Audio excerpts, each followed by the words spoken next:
Holy, holy,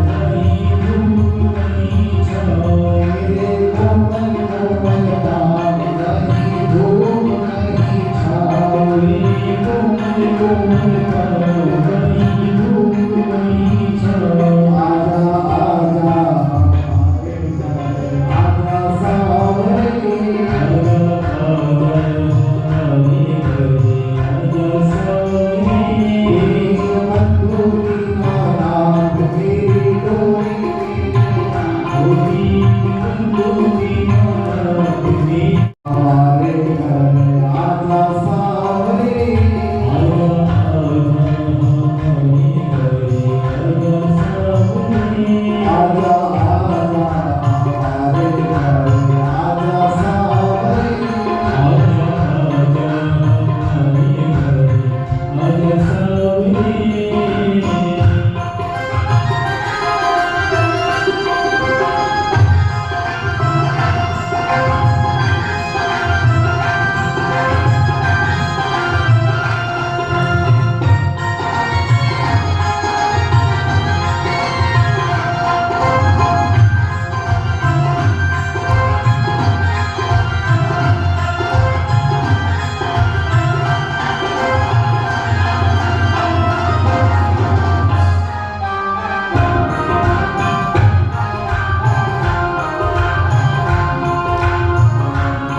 गौ माता की, धरती माता की, अपने अपने माता पिता की, सद्गुरुदेव भगवान की, आज के आनंद की हो गया। मंच से जय श्री कृष्ण, जय श्री राम। बहुत ही आनंद की बात है, आज हम लोग इकट्ठे होकर के भगवत गुणगान करने जा रहे हैं। कुछ कहने और सुनने का अवसर हमें यहाँ प्राप्त हुआ है। आप में और हम में से कुछ लोग ऐसे हैं, कुछ लोगों के लिए मैं नया हूं और मेरे लिए कुछ लोग नए हैं। मैं जानता हूं जो मुझे जानते हैं। हमारी यदि पहचान है तो वो भगवान के नाम से है। भगवत प्राप्ति का एकमात्र साधन है सद्गुरुदेव। यदि सद्गुरुदेव का सानिध्य प्राप्त हो जाए, यदि सद्गुरुदेव की कृपा हो जाए, यदि उनका पावन संग मिल जाए तो भगवत प्राप्ति असंभव है। वेद का एक सूत्र है, किसी ने पूछ लिया कि संसार में क्यों आए, क्या करने आए? खाना खाने, सोने, धन कमाने, कोठी बंगला गाड़ी लेने मात्र आए हो या कोई और भी प्रयोजन है? तो वीर कहता है कि दुर्लभो मानुषो देवो देहिनाम क्षणभंगुरा तत्रापि दुर्लभम मन्ये वैकुंठ प्रदर्शनम। देवों को ये जो मनुष्य देह हमें प्राप्त हुई है ये बहुत ही मुश्किल है। इस मनुष्य देह का प्राप्त होना ही कठिन है और यदि मनुष्य देह यदि मिल जाए तो इसका बने रहना कठिन है, क्योंकि जिंदगी का कोई भरोसा नहीं। हमारे गुरुदेव एक भजन गाया करते थे, मुझे आज भी याद है। जब मैं छोटा सा था तो पराई मुंह से सुनता रहता था। वो गाते थे, पल ही पल में, पल ही पल में क्या हो जाए, पल ही पल में क्या हो जाए, पल ही पल में क्या हो जाए, पल ही पल में क्या हो जाए, पता नहीं तकदीर का, पता नहीं तकदीर का, माटी बने शरीर का, माटी बने शरीर का, पल ही पल में क्या हो जाए, पल ही पल में क्या हो जाए, पता नहीं तकदीर का, पता नहीं तकदीर का, इस माटी बने शरीर का, माटी बने शरीर का। राजा दशरथ के 4 पुत्र थे। कलयुग में आयु कितने वर्ष की कही गई है? बताओ ना। 100 वर्ष की। लेकिन कोई आज 100 वर्ष जीता है? कोई बिरला। जैसे हमारे गुरुदेव 112 वर्ष की है आज भी और पूर्ण स्वस्थ है। इस कलयुग में 100 वर्ष की आयु कही गई है, लेकिन 100 वर्ष की आयु को छूटा आजकल कौन है? इसलिए कहा गया है कि दुर्लभम मन्ये वैकुंठ प्रदर्शनम, इसका बने रहना कठिन है।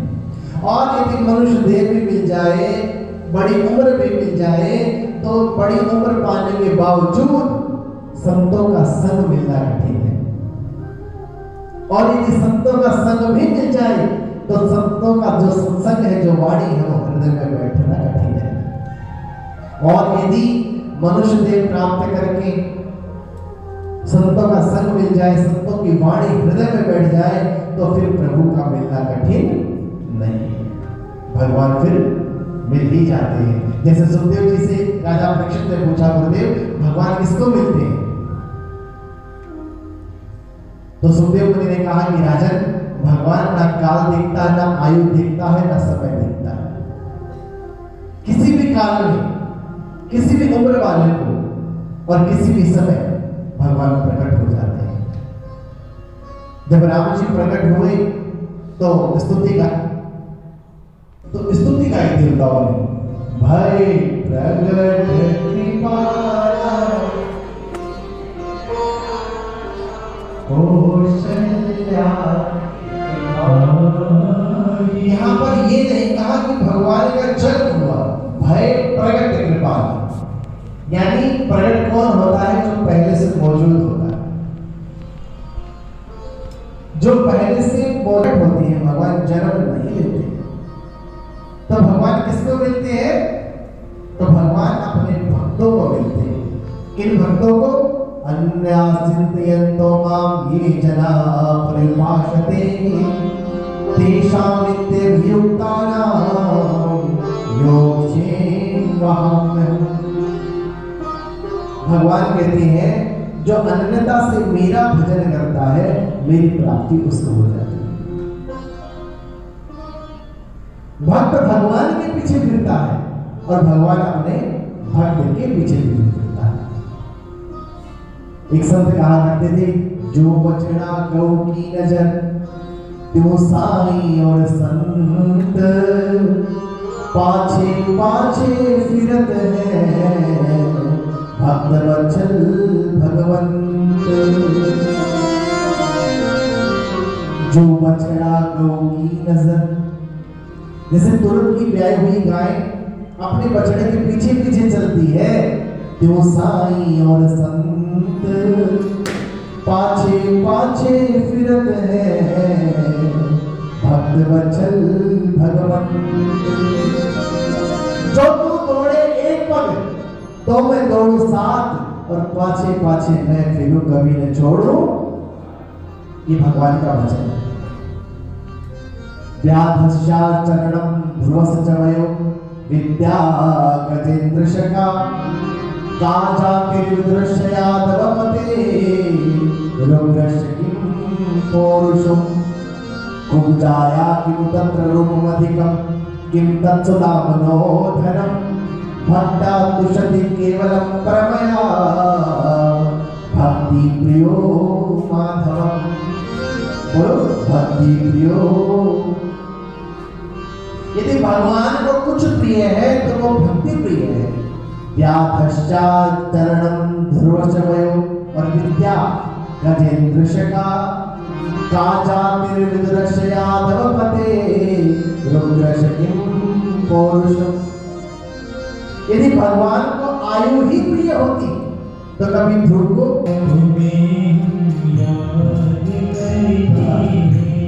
कहीं से भी चले आओ, कहीं से भी चले आओ, तुम्हें हम याद करते हैं, तुम्हें हम याद करते हैं। कहीं से भी चले आओ, कहीं से भी चले आओ, साँझ ढलने लगी प्यारे, साँझ ढलने लगी प्यारे, साँझ ढलने लगी मोहन, साँझ ढलने लगी मोहन। झलक अपनी दिखा जाओ, झलक अपनी दिखा जाओ, झलक अपनी दिखा जाओ, झलक अपनी दिखा जाओ, झलक अपनी दिखा जाओ। जब हम किसी को बुलाते हैं तो कैसे बुलाते हैं? बड़े प्यार से बोलते हैं, नहीं जी आपको आना ही होगा और आप ये बताओ क्या खाओगे। आपको पसंद है क्या है? आप उसकी जब तक वो आपके घर नहीं आ जाता, जब तक आप उसको बार बार फोन करते रहते हैं, कहाँ पहुंची, कब आओगे, कितनी देर लगेगी।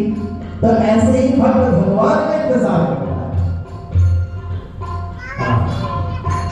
खुला है दर चले आना, खुला है दर चले आना, झुका है सर चले आना, झुका है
सुहानी रात का सदका, सुहानी रात का सदका, तेरी हर बात का सदका, तेरी हर बात का सदका।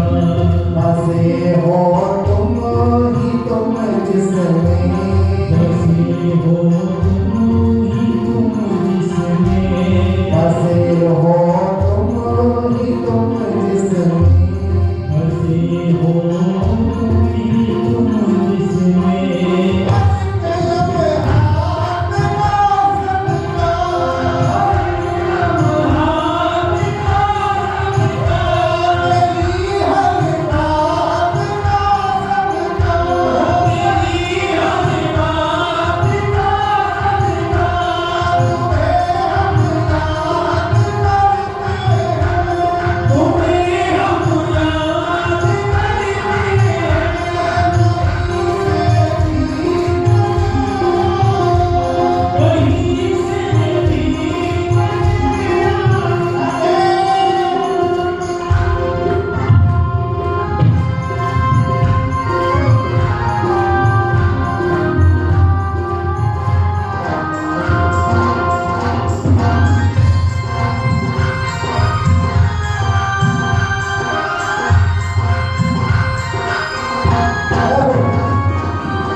सितम का तुम्हें हम याद करनी है, तुम्हें हम याद करनी है।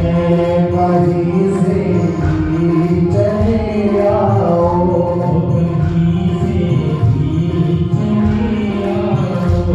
साँझ ढलने लगी प्यारे, सांझ ढलने लगी प्यारे, साँझ ढलने लगी प्यारे, सांझ ढलने लगी प्यारे। धड़क अपनी दिखा जाओ, झलक अपनी दिखा जाओ। ओ झलक अपनी दिखा जाओ, झलक अपनी दिखा जाओ। ओ झलक अपनी दिखा जाओ। तो भक्त ने कहा सेज तेरी सही, एक ही पुकार कर रही है, कृष्ण चल गया, कृष्ण चल गया। टूटती सांस है आजा,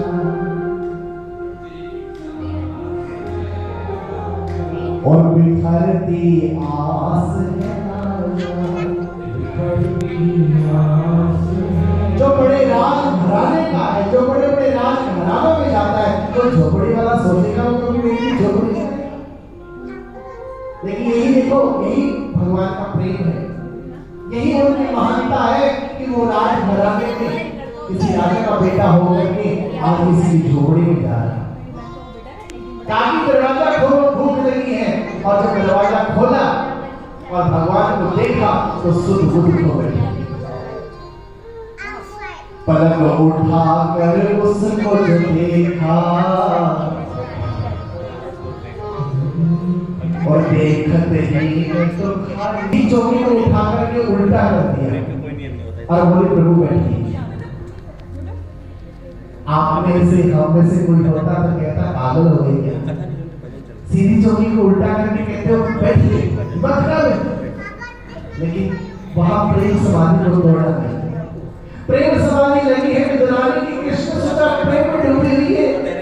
ये भाव का ये देवी खिलाड़ी मुर्ख कहेगी, जोर से डाला अच्छे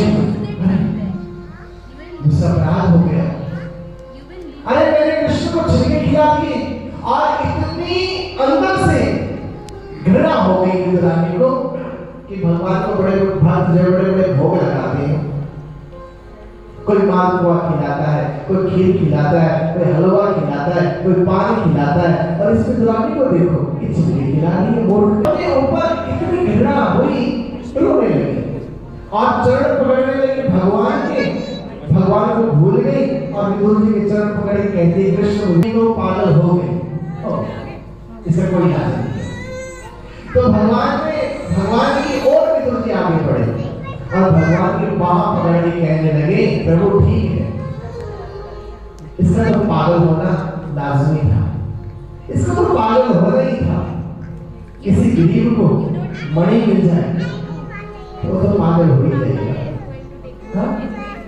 ये इतने गरीब है और तुम्हारे जैसी मणि इसको प्राप्त हो गई, इसका पागल होना तो स्वाभाविक था, लेकिन प्रभु आप क्यों पागल हो गए? जब ये आपको छिलके खिला रही थी तो इसका हाथ पकड़ के कह सकते थे, नहीं देवी, नहीं काकी, ये छिलके मत खिलाओ, ये हमें गिरी खिलाओ, तुम क्या कर रही हो? लेकिन तुमने ऐसा नहीं किया। विदुर जी कहते हैं, ये तो पागल हो गई, हो गई, आज भोर से नाथ, तुम क्यों पागल हो गए इस पगली के साथ? ये तो पागल हो गई, हो गई, आज भोर से नाथ, लेकिन तुम ठीक है, ये तो पागल हो गई, ये मनुष्य है, लेकिन प्रभु आप भाव का भूखा हो गए, भाव का भूखा है, हमसे मुझको भले तो हमसे मेरा प्यार है, हमसे मेरा प्यार है, हमसे मेरा प्यार है, हमसे मेरा प्यार है।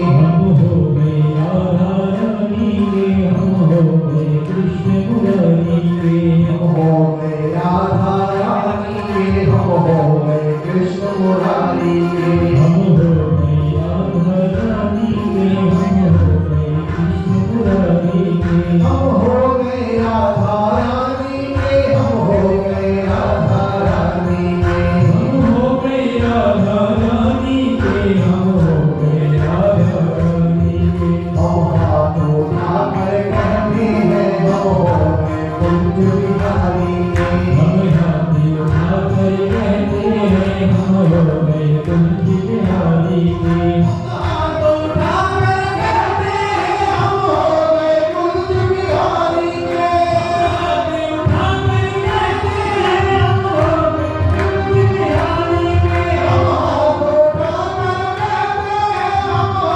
गए कुंज बिहारी के, हाथी उठाकर कहते हैं, हम हो गए कुंज बिहारी के, हम हो गए कुंज बिहारी के, हम हो गए राधा रानी के, हम हो गए कुंज बिहारी के, हम हो गए राधा रानी और तो के। हमारे हाथ बढ़ा करें और क्या कह रहे हैं? हम हाथ उठाकर कहते हैं, हम हो गए राधा रानी के, हम हाथी उठाकर कहते हैं, हम हो गए राधा रानी के, हम हो गए राधा रानी के, हम हो गए कुंज बिहारी के, हम हो गए राधा रानी के, हो गए कुंज बिहारी के, हम हो गए राधा रानी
बैठ के गुरुदेव यदि साथ दे दे तो मैं कहता हूं सारी दुनिया यदि आपसे विमुख हो जाए कोई फर्क नहीं पड़ेगा। गुरुदेव यदि साथ दे दे आपका तो दुनिया आपको हरा नहीं सकती, कोई आपका कुछ लूट नहीं सकता, कोई आपको डूबो नहीं सकता, कोई आपको मिटा नहीं सकता। क्यों? जब राधे श्याम हो दिल में, जब राधे श्याम हो साथ में, तो मस्ती दिल में रहती है। किसी की नाव पानी में, मेरी तो रेती में चलती है।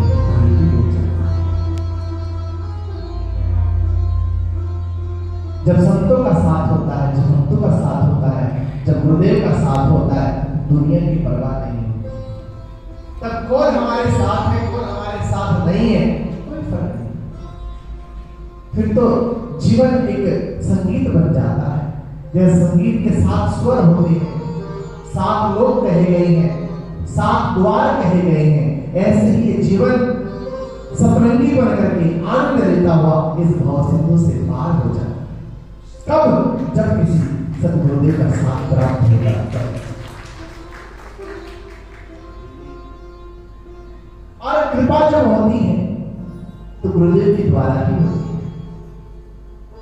जब भी कृपा हुई है किसी के भी ऊपर हुई है तो गुरुदेव के द्वारा ही हुई है। बोलो राधे राधे। किसी ने कहा गुरु की क्या आवश्यकता है, तुम स्वयं में गुरु हो। अरे भाई, हम मनुष्य,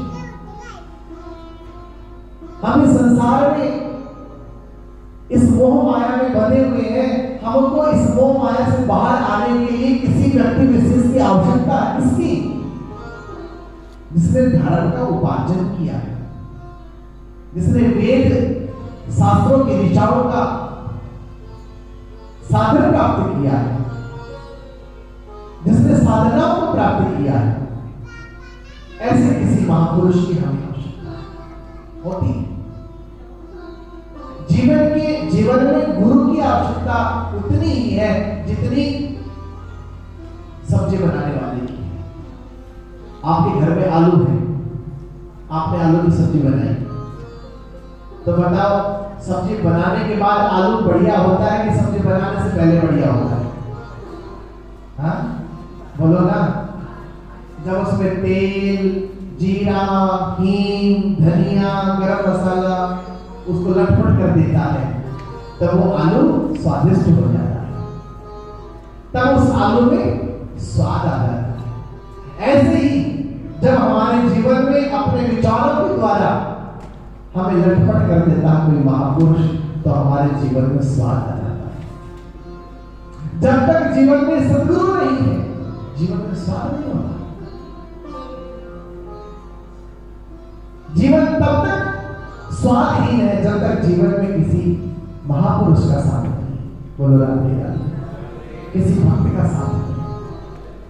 द्रौपदी ने कहा कृष्ण कोई साथ देना दे मेरा, तू साथ देना दे। तेरे साथ के बिना ये साथ अधूरा है। सब कुछ मेरे पास हो लेकिन तू मेरे पास नहीं हो, तो ये कृष्णा अधूरी है। कृष्ण तुम बिन अधूरी हो गए। एक नाता तुमसे जोड़ा है, ना किसी को अपना माना है, तुम बिना साथ देना। द्रौपदी ने बार बार प्रभु तुम मेरा साथ। योद्धाओं की भरी हुई सभा में पितामह भीष्म, द्रोणाचार्य, कृपाचार्य, पांचों पति उसका साथ न दे पाए, तो दांतों तले साड़ी दबा के दोनों भुजा उठा देती है और कहती है यही मुरारी पुकारी को, अब मेरी हंसी नहीं, अब तेरी हंसी है। कृष्ण यदि तू सुन रहा है तो सुनो, आज इन महापुरुषों की, वीरों की सभा में एक अपना का कृष्ण हो, उसका चीर हरण करके उसकी मर्यादाओं को तार-तार किया जा रहा है, उसकी लज्जा को बिखेरा जा रहा है। लेकिन तू सुन रहा है, तू सुनता है। बड़े बड़े संत कहते हैं कि चींटी के ऊपर घुंघरू बाजे, वो भी साहेब सुनता है। बड़े बड़े संतों ने कहा है कि चींटी के ऊपर घुंघरू बाजे, वो भी साहेब सुनता। यदि सत्य है तो कृष्ण अब मेरी हंसी नहीं, अब तेरी हंसी। यदि ये द्रौपदी का चीर उतरा तो द्रौपदी नहीं हारेगी, कृष्ण तुम हार जाओगे। दोनों भुजा उठा दी। या अनाथ की लाज आज घनश्याम हाथ तिहारे। दोनों भुजा ऊपर उठा करके ओम नमो भगवते वासुदेवाय जाप करने लगी। और सबको विदित है कि भगवान साड़ी के रूप में प्रकट हो गए। लोगों ने प्रश्न किया कि कृष्ण तुम्हारी साड़ी की फैक्ट्री है क्या? तुम साड़ी बनाते हो क्या? तुमने इतनी साड़ी कहां से प्रकट कर दी, कहां से ले आए? तो कृष्ण कहते हैं मैं कहीं से चीर चुराता हूं, कहीं चीर बढ़ाता हूं। इधर तो वृंदावन में गोपियों का चीर चुराता हूं, उधर हस्तिनापुर में द्रौपदी का चीर बढ़ाता हूं। ये भगवान की करुणा है। अपनो मान भले कर जाए पर भक्त का मान न टलते देखा। नैवे भक्त अपने गीता के कृष्ण ने भुजा उठा के कह दिया कृष्ण अर्जुन नैवे भक्त। तो भगवान का दर्शन। दोनों बहनें बातें करते जा रही हैं, इतने में एक संत दिखाई दे पड़े। जब कोई संत दिखेगा तो सोचना कि आज कोई संत दिखा तो कल भगवान भी दिखाई देगा। उस संत को देख करके चंपा और चंचला ने धरती पर अपना माथा रखा और प्रणाम किया कि आज संत का दर्शन हुआ, हो सकता है कल भगवंत का भी दर्शन हो जाए। तब वो महात्मा नजदीक आए तो उनको सोच जाना था, तो उन्होंने अपने वस्त्र उतार दिए और सोच जाने लगे, चले गए। तो चंपा का चंचला मौका बहुत अच्छा है, देख वो महात्मा वस्त्र उतार करके कहीं दूर जंगल में गए। सोच करके जब तक वो आए तब तक उनकी झोली में टटोलते हैं, भगवान के दर्शन करके चलो। और कैसे सरल इंसान को भगवान मिलते हैं ये कथा हमें सिखाती है। चंपा ने कहा बहन चलो। चंपा और चंचला दोनों बहनें महात्मा की झोली का टटोलने लगी। झोली खोली तो देखा कि उसमें पोटली बंधी हुई है। उस पोटली को खोला तो उसमें एक डब्बा बंधा हुआ था।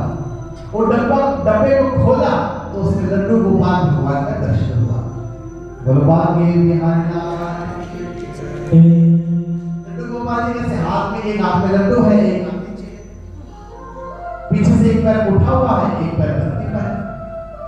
ऐसे होते हैं गोपाल जी। तो लड्डू गोपाल भगवान का दर्शन किया, बड़े भाव में हो गए, आंखों से नीर प्रवाहित हुई। अरे भगवान इतने सुंदर होते हैं, भगवान इतने सुंदर है। हाथ जोड़े हुए दोनों बहनें आंखों से नीर बहा रही है, दर्शन कर रही है, लेकिन आता कुछ नहीं। फिर रोती रोती कह रही है बहन देख ये महात्मा कितना निर्दयी है, ये महात्मा कितना कठोर है।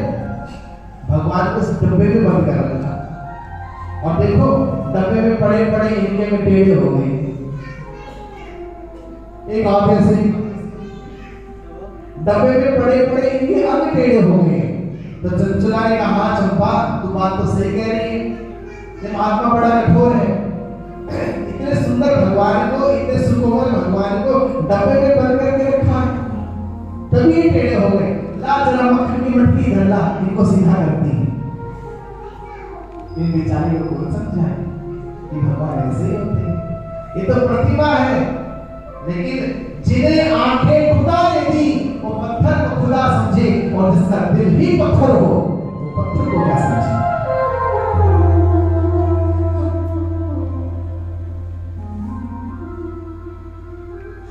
किसी किसी घर जाता हूं, भगवान से इनके अंग को सीधा करती है, और चंपा ने मटकी उठाई और भगवान के शरीर को मलने लगी, भगवान के अंग को मलने लगी। अब बताओ कभी विग्रह सीधा होता है? आपके घर में भी लड्डू गोपाल होंगे, किस घर में हाथ खड़ा करें। तो मैं आपसे कहूं कि अपने घर का मक्खन लेकर के सीधा कर दो, हो जाएगी। एक तो कलयुग है, दूसरा अपना भाव नहीं हो सकता। इतने सरल नहीं हो सकते कि हम इतने समझदार हो चुके कि हम सरल बनना कठिन। चंपा ने मटकी उठाई, माखन लिया और भगवान के अंग पर मलने लगी, और इस तरह का भाव मन में लेकर के आई कि प्रभु सीधे हो जाइए। और भगवान का तो यही महावाक्य है कि जो मेरा भक्त कराता है मैं वो करता हूं। भगवान ने वाणी सुनी उस देवी की, उस भक्त की कि सीधे हो जाओ, तो भगवान लड्डू गोपाल से राम जी बन गए, सीधे हो गए।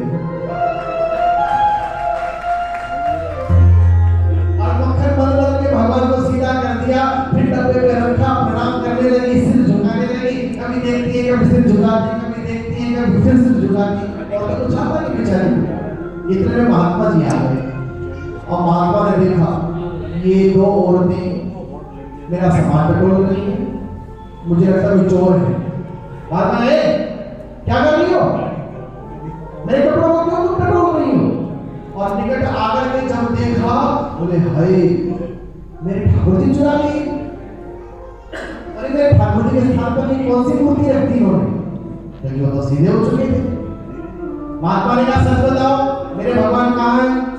चंपा और चंचला दोनों कांप रही हैं। अब महात्मा ने छोड़े, दोनों बहनें कांप करके बोली हमने कुछ नहीं किया, हमने कोई चोरी नहीं, केवल तुम्हारे भगवान का दर्शन किया और तुमने डब्बे में डाल के वो टेढ़ा किया था, हमने मक्खन लगा के सीधा किया, बस और कुछ नहीं किया। बात बोले मुझे मत चलाओ, मूर्ति कभी सीधी होती है क्या? ये मूर्ति है, ये भगवान की मूर्ति है। सच बताओ वो कहाँ है? लड्डू गोपाल की मूर्ति कहाँ है? दिखाओ कहाँ है, लाओ जल्दी दो। और चंपा ने इतनी भावुकता से रोते हुए कहा कि महात्मा जी हम सच कहते हैं, हमारे पास कुछ नहीं है, आपके भगवान जी यही जो हमारे सामने खड़े। अब महात्मा ने पास जाके देखा कि भगवान के मुख पर मैंने निशानी लगा रखी थी। वो निशानी जब देखी तो महात्मा समझ गए हाँ मूर्ति तो वही है, पर ये हो कैसे सकता है, ये टेढ़ी मूर्ति सीधी कैसे हो सकती है? देखो टेढ़े के आगे भगवान टेढ़ा और सीधे के आगे सीधा। महात्मा जी ने जब देखा, जब कुछ समझ में आया तो भगवान को प्रणाम किया। भगवान को प्रणाम किया, जैसे भगवान के चरण छुए भगवान फिर से टेढ़े हो गए। चंपा ने चंचला को देखा, चंचला ने चंपा को देखा, आंखों में आंखें मिला के कहने लगी महात्मा से डरते हैं भगवान, तभी टेढ़े हो गए। और इधर महात्मा जी की आंखों से अश्रु बह रहे थे। महात्मा जी कह रहे थे प्रभु तुम बड़े कृपालु हो, प्रभु तुम बड़े छलिया हो, छलिया छलिया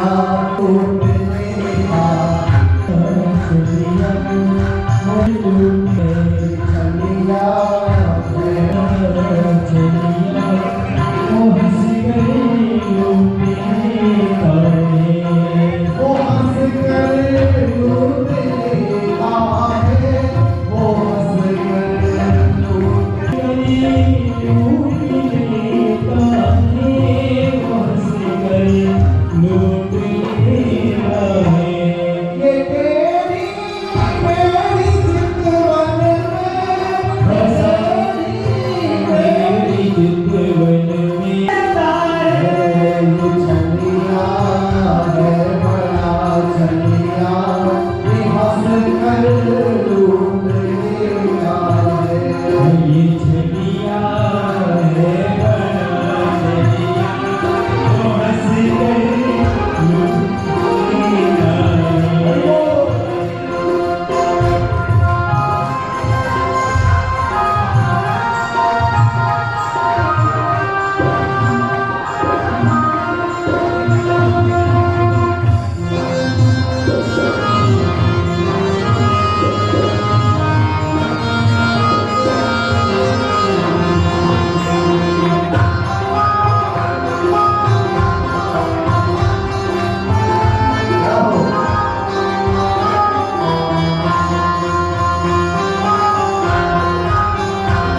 मजबूर करते हैं।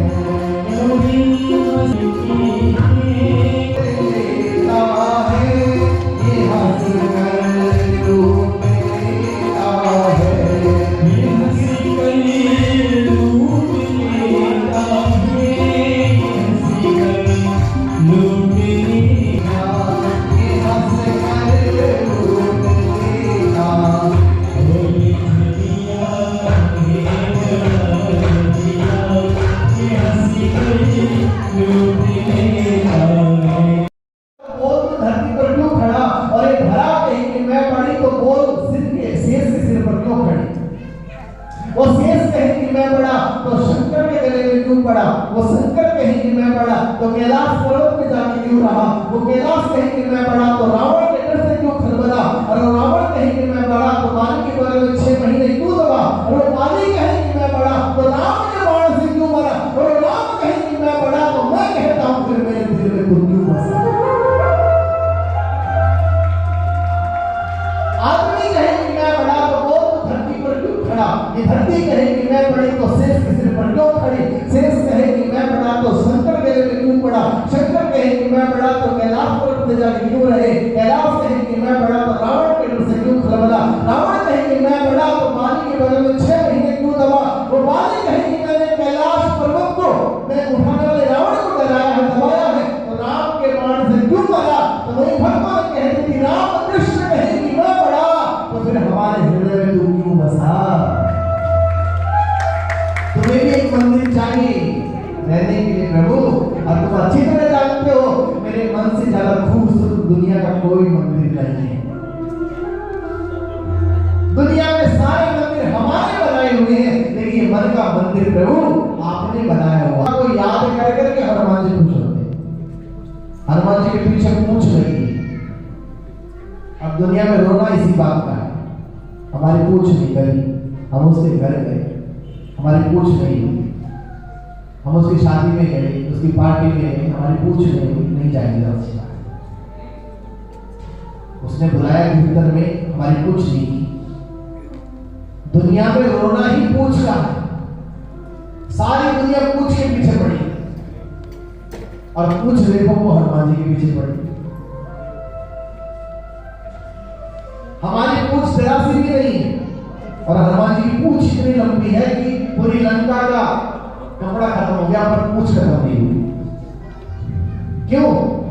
इस पूछ के पीछे राम जी लगे। इस पूछ के पीछे राम जी ने कहा हनुमान जी मेरा काम कर सकते हैं। तो हनुमान जी को अंगूठी दी भगवान ने निकाली, ये हनुमान अंगूठी ले और सिया यदि मिल जाए तो उसे दे दो। तो अंगूठी भगवान ने कहा रखा। हाँ हाँ, देखो ये पता लगता है कथा सत्संग में जब प्रश्न करते हैं तो उत्तर फटाक से आता है। माता जी ने कितना अच्छा बताया, मुख पे रखी। अभी आप लोग तो सोच रहे हो कहाँ रखी थी, मुकुट तो थी नहीं उनकी, मुख में रखी। लोगों ने कहा अरे अंगूठी को मुख में रखने की चीज है, उसको पहन भी सकते थे, अपनी लंगोटी में उसे लपेट भी सकते थे। अंगूठी कोई मुंह में रखने की चीज नहीं। तो किसी ने हनुमान से पूछ लिया, हनुमान जी आपने अंगूठी को मुख में रखा, अंगूठी कोई मुंह में रखने की चीज है? हनुमान ने कहा नहीं भैया, अंगूठी मुंह में रखने की चीज नहीं है, पर अंगूठी पर जो लिखा है वो मुंह में रखने की चीज है। क्या लिखा है? राम। बुद्धि, मति। एक बार जब रावण और हनुमान जी का संवाद हो रहा था तो रावण ने कहा हम तुम्हें एक मुक्का मारेंगे तुम नष्ट हो जाओगे। हनुमान जी ने कहा हमारा भी मुक्का लगा तो तुम्हें मौका ही नहीं मिलेगा, हो जाए? बोले हो जाए। तो बोले चलो ठीक है, पहले मुक्का कौन मारेगा? तो हनुमान जी बोले पहले मुक्का तुम ही मारो। बोले क्यों? बोले कि हमने मुक्का मारा तो तुम्हें मौका नहीं मिलेगा, इसलिए पहले तुम अपना कार्य करो, पहले तुम अपने चला लो।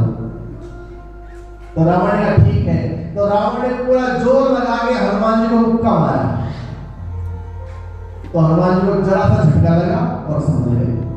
रावण ने देखा कि इतना बल लगाने के बाद भी इस वानर का कुछ नहीं बनता, और ये वानर को मुझे मुक्का मारेगा तो मेरा क्या होगा। अब हनुमान जी ने कहा रावण अब हमारी बारी है, तैयार हो जाओ। और जैसे ही हनुमान जी ने मुक्का बनाया, ब्रह्मा जी प्रकट हो गए। अरे हनुमान जी क्या कर रहे हो? यदि तुमने मुक्का मार दिया तो इसका पता ही नहीं चलेगा कहाँ गया, और वहां राम जी अपनी लीला कैसे पूरी करेंगे, उनकी फिर लीलाएं समाप्त हो जाएगी। राम जी का जो अवतार हुआ है लीला करने के लिए, वो लीला कैसी होगी? तो हनुमान जी को ब्रह्मा जी दिखाई दे गए। तो हनुमान जी ने मुक्का मारा और मूर्छा आ गई रावण को, और कुछ देर के लिए मूर्छा आई और फिर संभला तो हाथ जोड़ के उठा। ऐसे ही संसार में जो मूढ़ लोग हैं, उन्हें किसी ज्ञानी महापुरुष की वाणी की जब